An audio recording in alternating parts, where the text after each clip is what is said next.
तो कैसे हैं आप सभी लोग। उम्मीद करते हैं अच्छे होंगे और आप अच्छे से स्टडी कर रहे होंगे। और मेरी पुरानी वीडियोस आप देखिए, मेरी प्रीवियस वीडियोस आप देखिए। मैंने जर्नल एंट्रीज के ऊपर पूरी वीडियो बनाई हुई है जिससे आपको कोई भी जर्नल एंट्रीज आराम से सॉल्व कर सकते हैं। तो अब ये हमारी दूसरी यूनिट है आईसीआई मॉड्यूल की, अकाउंटेंसी की। तो ये यूनिट नंबर 2 है, अकाउंटिंग कॉन्सेप्ट। इसमें हम अकाउंट्स के कॉन्सेप्ट्स के प्रिंसिपल्स के बारे में पढ़ेंगे जिसकी मदद से हम अकाउंटिंग में रिकॉर्डिंग करते हैं। तो यूनिफॉर्मिटी लाने के लिए अकाउंटिंग प्रोसेस में गैप होता है। यूनिफॉर्मिटी अचीव करने के लिए गैप्स है। गैप्स क्या होते हैं? Generally accepted accounting principles. ये कुछ प्रिंसिपल्स होते हैं जिसकी मदद से अकाउंटिंग करते हैं। अकाउंटिंग प्रिंसिपल्स एजप्शंस होते हैं जिस पे पूरी अकाउंटिंग सिस्टम डेवलप हुई है। तो अकाउंटिंग प्रिंसिपल्स आपने समझ लिया। अकाउंटिंग प्रिंसिपल एजप्शंस होते हैं, ये एज्यूम करे गए हैं अकाउंटिंग प्रिंसिपल्स। और अकाउंटिंग कन्वेंशंस क्या होती है? ये प्रैक्टिस होती है जो अडॉप्ट की गई है वेरियस ऑर्गेनाइजेशन से। तो अकाउंटिंग प्रिंसिपल्स एडॉप्शन होते हैं और अकाउंटिंग कन्वेंशन प्रैक्टिस होती है। ये यूनिवर्सली एप्लीकेबल होते हैं और अकाउंटिंग कन्वेंशन यूनिवर्सली एप्लीकेबल नहीं होते। ये ऑर्गेनाइजेशन टू ऑर्गेनाइजेशन डिफरेंट होते हैं। अब दूसरे टॉपिक पे बात करते हैं। कॉन्सेप्ट्स, कन्वेंशन और प्रिंसिपल्स के बारे में हमने देख लिया। अब होते क्या है, इनमें होता क्या है, अब ये देखेंगे हम। तो सबसे पहला होता है बिजनेस एंटिटी कॉन्सेप्ट। इसका क्या मतलब होता है बिजनेस एंटिटी कॉन्सेप्ट का? इसका मतलब होता है कि बिजनेस अपने ओनर से अलग है, यानी ओनर अपने बुक्स ऑफ अकाउंट अलग बनाएगा और बिजनेस की बुक्स ऑफ अकाउंट अलग होगी। हम जो भी अकाउंटिंग करेंगे वो बिजनेस पॉइंट ऑफ व्यू से करेंगे, ना कि ओनर के पॉइंट ऑफ व्यू से। अब हमने एक ड्राइंग्स, आपको याद है मैंने पिछली जर्नल एंट्रीज में बताया था, ड्राइंग्स की एंट्री कराई थी। तो जब भी ओनर ड्राइंग करता है तो हम ड्राइंग अकाउंट में करते हैं उसे, ना कि हम बिजनेस अकाउंट बनाते हैं उसके लिए। तो दूसरा कॉन्सेप्ट है मनी मेजरमेंट कॉन्सेप्ट। इसमें हम वो सारी ट्रांजैक्शंस रिकॉर्ड करेंगे जिसे हम मनी की टर्म्स में मेजर कर सकते हैं। अब ये कौन सी करेंसी में लेंगे हम? अब जैसे इंडिया में अकाउंटिंग कर रहे हैं तो इंडियन करेंसी लेंगे रुपीस, और अगर हम अमेरिका में कर रहे हैं तो वहाँ की अमेरिकन करेंसी लेंगे। अब हम बात करते हैं पीरियोडिसिटी कॉन्सेप्ट की। पीरियोडिसिटी कॉन्सेप्ट को हम डेफिनेट अकाउंटिंग पीरियड भी कहते हैं। इसमें हम बिजनेस को स्मॉल स्मॉल पीरियड्स में डिवाइड कर देते हैं, जैसे क्वार्टरली। तो हम बिजनेस लाइफ को स्मॉल स्मॉल पीरियड्स में डिवाइड कर देते हैं, जैसे क्वार्टरली, ईयरली, 6 मंथ्स, 9 मंथ्स और 12 मंथ्स में हम डिवाइड करते हैं। और उसमें बिजनेस अपनी फाइनेंशियल एक्टिविटीज को दिखाता अपने यूजर्स को, जैसे कि इन्वेस्टर्स हो गए। तो अब बात करते हैं एक्रूवल कॉन्सेप्ट की। एक्रूवल कॉन्सेप्ट में हम ट्रांजैक्शन को मर्केंटाइल बेसिस पे रिकॉर्ड करते हैं। मर्केंटाइल बेसिस का मतलब होता है कि जब भी ट्रांजैक्शन अकर हुई हम तभी उसे रिकॉर्ड करेंगे, इररिस्पेक्टिव ऑफ दैट कि कैश हमें रिसीव हुआ है या नहीं।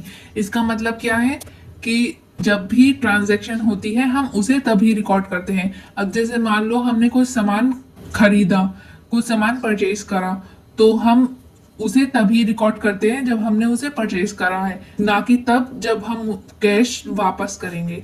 तो ये मर्केंटाइल बेसिस पे होता है, यानी अक्रूवल बेसिस पे होता है।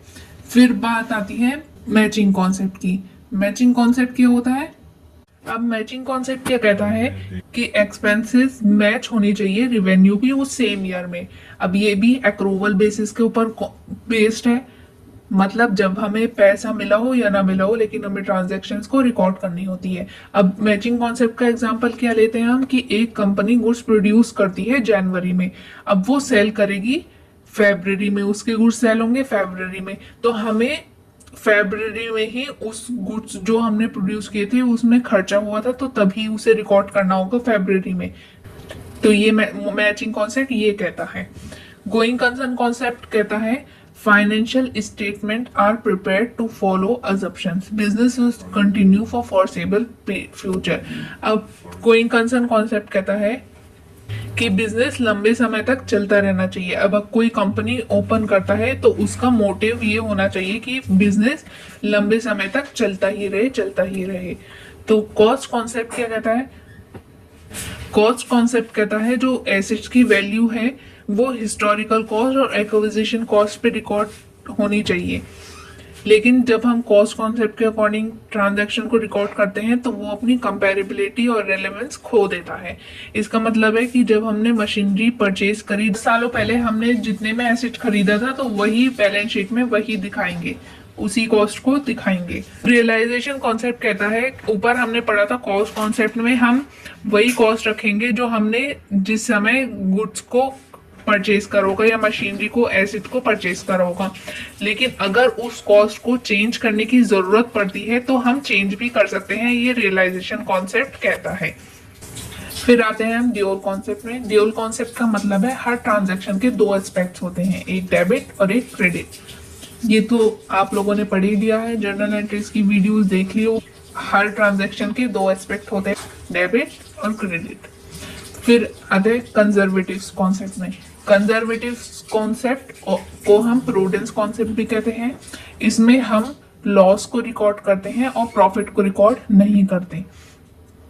फिर आते हैं कंसिस्टेंसी कॉन्सेप्ट में। कंसिस्टेंसी कॉन्सेप्ट कहता है कि जो कॉन्सेप्ट हम यूज करते आ रहे हैं उसी को ही हम आगे आने वाले सालों में यूज करते रहेंगे। जैसे कि फॉर एग्जांपल हम डेप्रिसिएशन में कई तरह के मेथड होते हैं, WDV मेथड होते हैं, SLM मेथड होता है। तो अगर हमने मान लो हमने स्ट्रेट लाइन मेथड यूज करा एक साल, तो अगले साल भी हम उसे ही यूज करेंगे। तो ये कंसिस्टेंसी कॉन्सेप्ट कहता है, इसकी वजह से हम अपने बिजनेस को कंपेयर कर सकते हैं। फिर मटेरियलिटी कॉन्सेप्ट में होता है जो इंफॉर्मेशन यूजर्स के लिए जरूरी होती है, मटेरियल इंफॉर्मेशन जो होती है वो रिकॉर्ड करना अपने फाइनेंशियल स्टेटमेंट पे, ताकि वो आसानी से डिसीजंस ले सकें। तो ये था हमारा सेकंड यूनिट। नेक्स्ट यूनिट में हम कैपिटल और रेवेन्यू नेचर पढ़ेंगे। तो मिलते हैं आपसे नेक्स्ट वीडियो में, और वीडियोस देखते रहिए और लाइक कीजिए, शेयर कीजिए और सब्सक्राइब कीजिए अगर मेरी वीडियोस आपके लिए यूजफुल है तो।